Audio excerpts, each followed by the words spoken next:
বিশ্ব ব্যাংক থেকে 1.16 বিলিয়ন বা $116 কোটি ঋণ পেয়েছে বাংলাদেশ। স্বাস্থ্য খাত, পানি ও স্যানিটেশন পরিষেবা এবং সবুজ জলবায়ু সহনশীল উন্নয়ন অর্জনে সহায়তায় এ অর্থায়ন দেওয়া হয়। শুক্রবার সংস্থাটির ঢাকা কার্যালয় থেকে সংবাদ বিজ্ঞপ্তিতে এ তথ্য জানানো হয়। সংস্থাটির বোর্ড অব এক্সিকিউটিভ ডিরেক্টরস প্রধান কার্যালয় ওয়াশিংটন ডিসিতে বৃহস্পতিবার 3টি খাতে $1.16 বিলিয়ন অর্থায়ন অনুমোদন করে।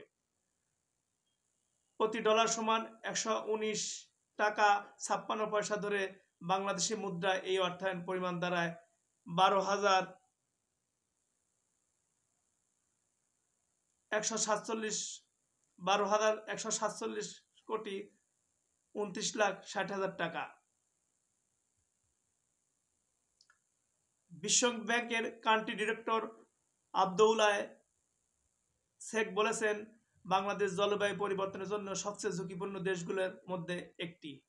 সবচেয়ে বড় দূষণ চ্যালেঞ্জের মুখোমুখি।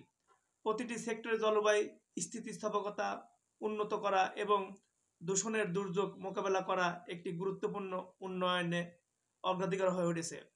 এই নতুন অর্থায়ন বাংলাদেশের জনগণের জন্য স্বাস্থ্য, পানি এবং স্যানিটেশনের মতো প্রয়োজনীয় পরিষেবাগুলো উন্নত করবে।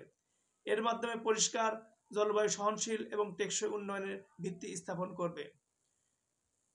বিজ্ঞপ্তিতে বলা হয়, $50 কোটি second Bangladesh green and climate resilient development credit এর মাধ্যমে দেশের সবুজ ও জলবায়ু সহনশীল উন্নয়নে সহায়তা করার জন্য সংস্কারে সহায়তা করবে।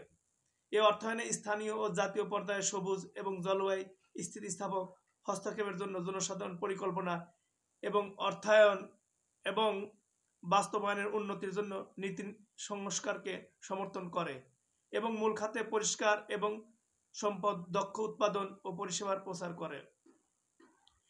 ঋণের পূর্বশর্ত হিসেবে পরিকল্পনা কমিশন মধ্যমেয়াদী বাজেট কাঠামোর সঙ্গে একীভূত মূল খাতের জন্য বহু বছরের পাবলিক ইনভেস্টমেন্ট প্রোগ্রাম নির্দেশিকা রয়েছে।